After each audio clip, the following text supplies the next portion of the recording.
Hello friends, good morning అందరికీ కూడా. ఆది గురువు బ్రహ్మర్షి పత్రిజీకి నమస్కారం. మనం లైట్ ఆఫ్ పత్రిజీలో ఒక్కొక్క పేజ్ గురించి చెప్పుకుంటున్నాము. ఈ రోజు మనం ఇది చెప్పుకుందాం ఫ్రెండ్స్.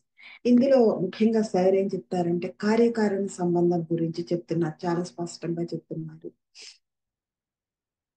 ఒకటి, మన శరీరంలో రోగ రూపంలో కనిపిస్తుంది అంటే దానికి కారణం ఏంటనేది మనం ఆలోచించగలగాలి. ఎందుకు వచ్చింది ఇది అని చెప్పేసి డాక్టర్స్ కొంతమంది ఎలా ఇస్తున్నారు, చాలా మంది డాక్టర్స్ ఆల్మోస్ట్ ఒక జ్వరం వచ్చిందంటే, జలుబు వచ్చిందంటే ఇది ఎందుకు వచ్చింది కారణం తెలిసేదాకా వెయిట్ చేయమంటారే తప్ప మెడిసిన్ యూజ్ చెయ్యరు ఫ్రెండ్స్.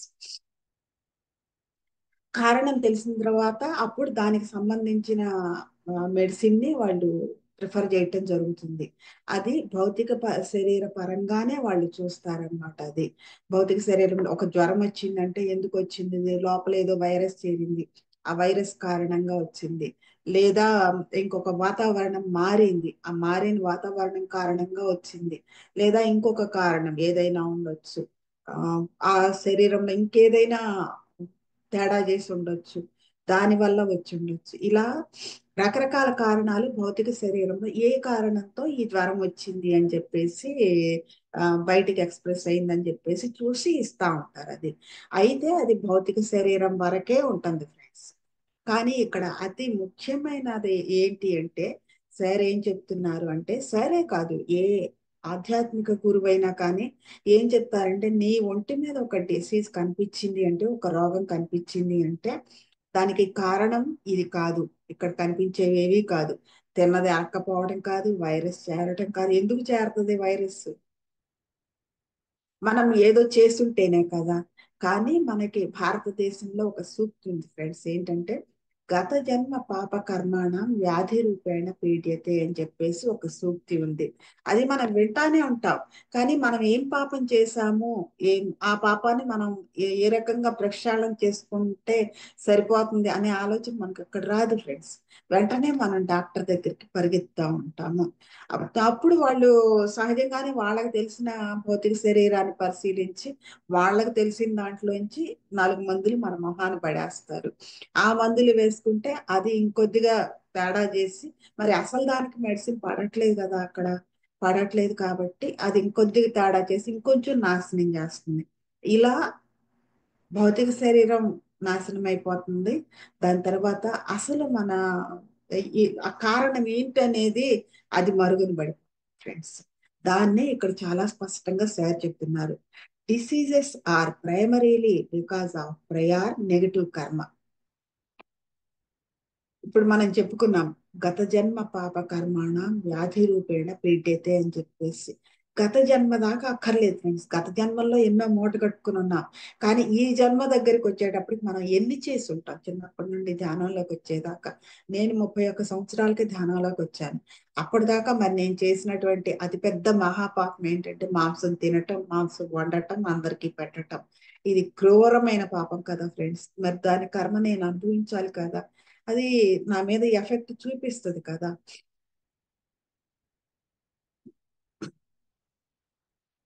అయితే ఇక్కడ నెగటివ్ కర్మ అంటే ఏంటంటే, ఏదైతే ఆ, దాన్ని ముందుకు సాగనివ్వకుండా అడ్డం పడుతుందో, దాని ప్రయాణంలో ఎదగనివ్వకుండా, దాని పాటికి దాన్ని ఎదగనివ్వకుండా అడ్డం పడుతుందో, నాశనం చేస్తుందో దాన్ని నెగటివ్ కర్మ అని చెప్పేసి చెప్తాం ఫ్రెండ్స్.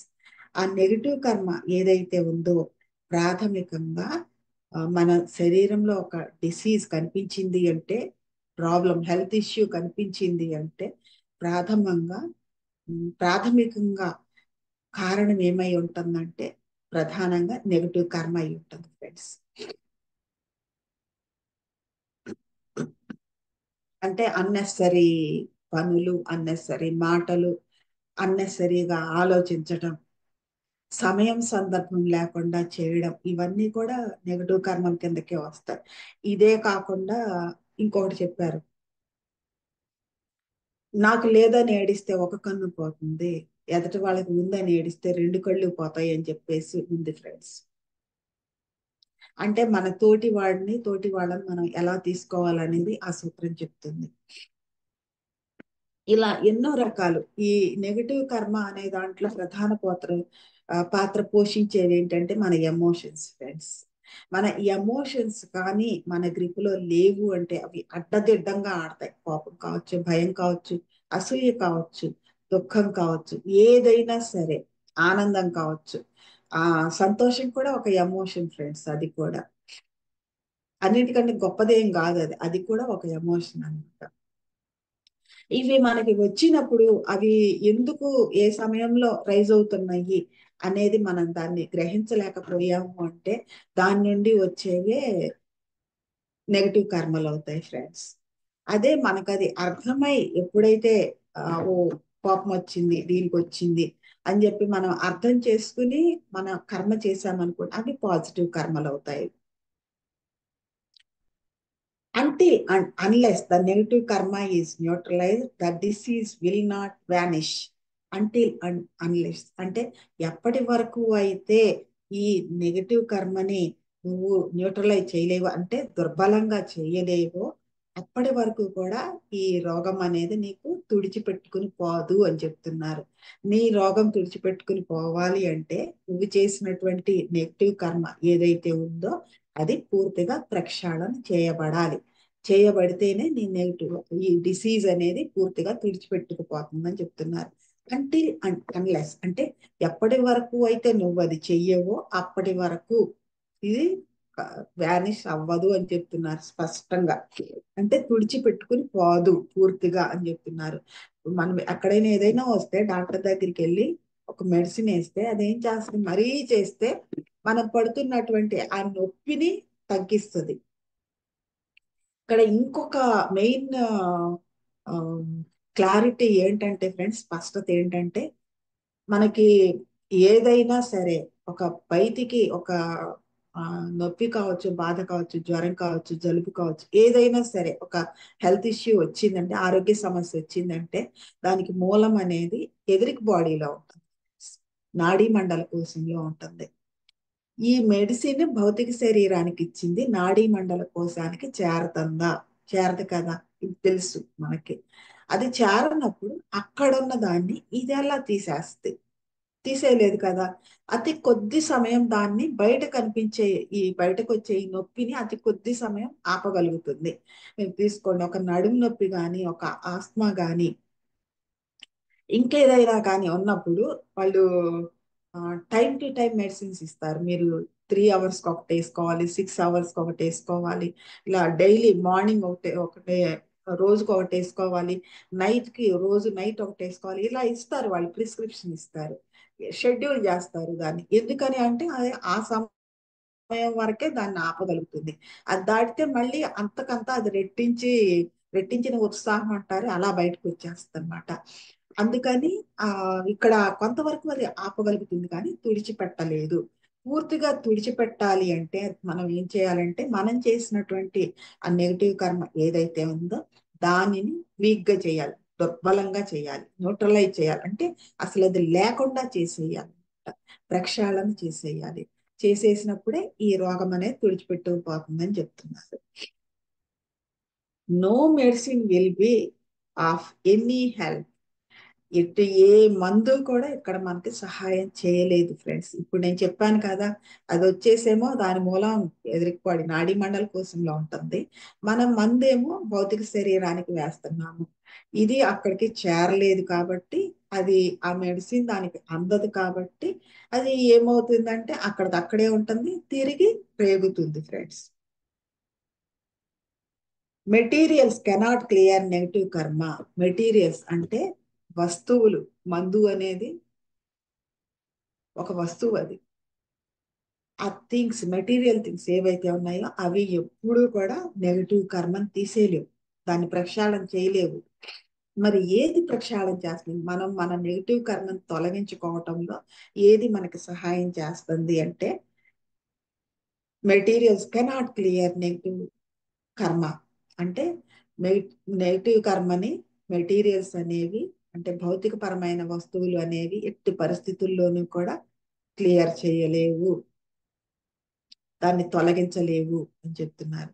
It's is impossible. ఎవరైనా అనుకుంటారేమో ఈ డాక్టర్ దగ్గరికి వెళ్ళడం వల్ల, ఆ మెడిసిన్స్ వాడడం వల్ల ఇది తగ్గింది అని చెప్పేసి, ఇది పోయింది అని ఎవరైనా అనుకుంటారేమో, కానీ అది impossible. Only learned lessons can clear negative కర్మ. ఎప్పుడైతే మనం నేర్చుకున్నటువంటి పాఠాలే మన నెగిటివ్ కర్మని తొలగించగలుగుతాయి ఫ్రెండ్స్. అంటే ఇక్కడ మనం ఈ జీవితంలోకి, భూమి మీదకి మనం వచ్చిందే పైనుండి కిందకి దిగి వచ్చిందే ఇక్కడ మనం లెసన్స్ నేర్చుకోవటానికి. ఈ శరీరాన్ని కాయ కష్టం చేయాలి అన్నారు. అంటే శరీరంతో చేసే కష్టాన్ని మనం చేయాలి ఫ్రెండ్స్. ఒక రైతు ఉన్నాడంటే పొలం దున్నటం ఎలాగో అతనికి ఎక్స్పీరియన్స్ కావాలి. ఆ మరి పొలాన్ని పదును చేసి పెట్టడం, ఏ సమయానికి, వర్షం పడే సమయానికి దాన్ని సిద్ధం చేసి ఉంచాలి. వర్షం పడంగానే అతను ముందే విత్తనాలు నాటి పెట్టుకుని నారు పోసి దాన్ని, ఆ నారుని తీసుకొచ్చి పొలంలో నాటాలి. అదొక ఎక్స్పీరియన్స్. తర్వాత దానికి అందించాల్సినటువంటి ఆ నీటిని కానీ, ఇంకా అందించాల్సిన వాటికి కానీ, ఏ సమయానికి ఏం అందించాలి అనేది అదొక అనుభవం. తర్వాత పంట ఏ సమయానికి వస్తుంది, పంటని పక్షులు లాంటివి, మిగతా పురుగులు తిని వెళ్లకుండా ఎలా జాగ్రత్త చేయాలి అనేది ఒక అనుభవం. ఫైనల్ గా పంట చేతికి వచ్చినప్పుడు దానిలో నుండి తాలుగింజల్ని తీసేయడం. అంటే దాని లోపల ఏమి ఉండదు, పైన పొట్టు ఉంటుంది కానీ లోపల ఏమీ ఉండదు. దాన్ని అంతటిని తీసేసి లోపల అంత గింజతో సహా ఉందో దాన్ని ఆ, సరి అంటే సరి అయిన విత్తనాలు, తాలిగింజలు లేకుండా, పైన తోలుండి లోపల ఏమీ లేకుండా ఉన్నాయి కాకుండా అవన్నీ తీసేసి లోపల ఉన్నటువంటి దాంతోనే ఆ నిండా ఉన్న విత్తనాల్ని సపరేట్ చేస్తాడు. ఇదొక అనుభవం. దీనిని తీసుకెళ్లి ఉపయోగించడంలో, దాన్ని స్టోర్ చేయటం అదొక అనుభవం. దాన్ని ఎప్పుడు అవసరమో అప్పుడు దాన్ని ఉపయోగించటం అదొక అనుభవం. ఇలా ఒక రైతు జీవితానుభవం ఇలా ఉంటుంది ఫ్రెండ్స్. అలాగే ప్రతి ఒక్కళ్ళకి కూడా సమాజం ఉందంటే, ఒకప్పుడు కుండలు తయారు చేసేవాళ్ళు ఒకళ్ళు ఉండేవాళ్ళు. వ్యవసాయం పనిముట్లు తయారు చేసేవాళ్ళు ఒకళ్ళు ఉండేవాళ్ళు, కమ్మరి అనేవాళ్ళు. మరి పంటలు పండించే వాళ్ళు ఒకళ్ళు ఉండేవాళ్ళు. వీటిని అందరికి చేరవేసే వాళ్ళు ఒకళ్ళు ఉండేవాళ్ళు.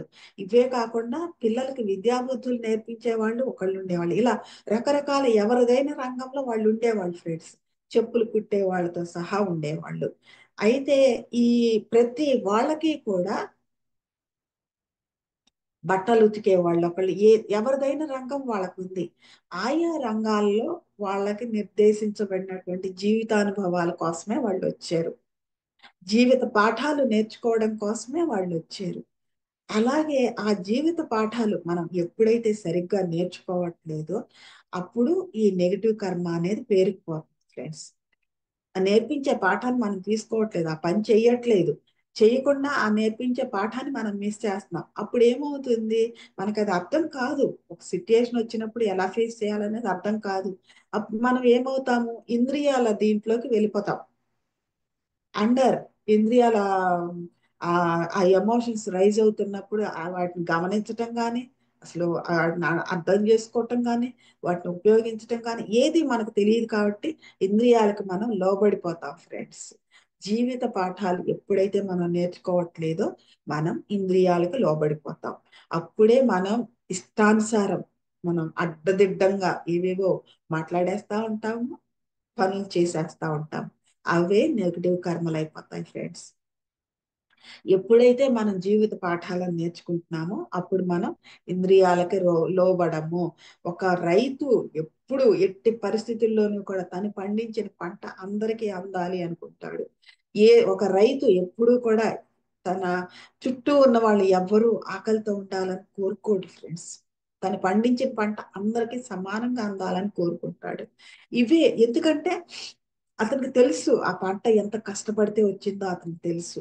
అందరూ ఎంత ఆకలితో ఉంటారో, ఎంత అవసరం కోసం అది వచ్చిందో అతనికి తెలుసు. కాబట్టి ఆ పాఠాన్ని అతను నేర్చుకున్నాడు. కాబట్టి అతను చక్కగా అందరికీ ఆ పంటని, ఆహారాన్ని అందిస్తున్నాడు. కాబట్టి అతని దగ్గర నెగిటివ్ కర్మ అనేది చేరదు ఫ్రెండ్స్. ఇలాగా జీవితానుభవాలు, జీవిత పాఠాలు మనకి నెగిటివ్ కర్మని క్లియర్ చేస్తాయి ఫ్రెండ్స్. ఎప్పుడైతే నేర్చుకుంటున్నామో అప్పుడు అది క్లియర్ అయిపోతుంది ఫ్రెండ్స్. ఇది స్పష్టంగా కార్యకారణ సంబంధం గురించి చెప్తున్నారు ఫ్రెండ్స్. కార్యకారణ సంబంధం అనేది చాలా లోతైంది ఫ్రెండ్స్. అది అర్థం చేసుకోవాలి అంటే మనం ఖచ్చితంగా ధ్యానం చేయాలి, శ్వాస మీద ధ్యాస ఉంచాలి. అప్పుడే మనకి అవేర్నెస్ వస్తుంది. మనం ఏం ఆలోచిస్తున్నాం, మన ఆలోచనల మీద అవేర్నెస్, మనం ఆ మాటల మీద అవేర్నెస్, తర్వాత మనం వినేదాని మీద అవేర్నెస్, మనం తినేదాని మీద అవేర్నెస్, మనం చేసే పనుల మీద అవేర్నెస్. ఇవి అన్నీ కూడా మనకి స్పష్టమైన అవేర్నెస్ తో మనం చేస్తాం ఫ్రెండ్స్. కాబట్టే ధ్యానం శరణం గచ్చామి. ఇంత అద్భుతమైన సూక్తినిచ్చినటువంటి ఆది గురువు బ్రహ్మర్షి పత్రిజీకి ఎంతో కృతజ్ఞతలతో థ్యాంక్ యూ సో మచ్.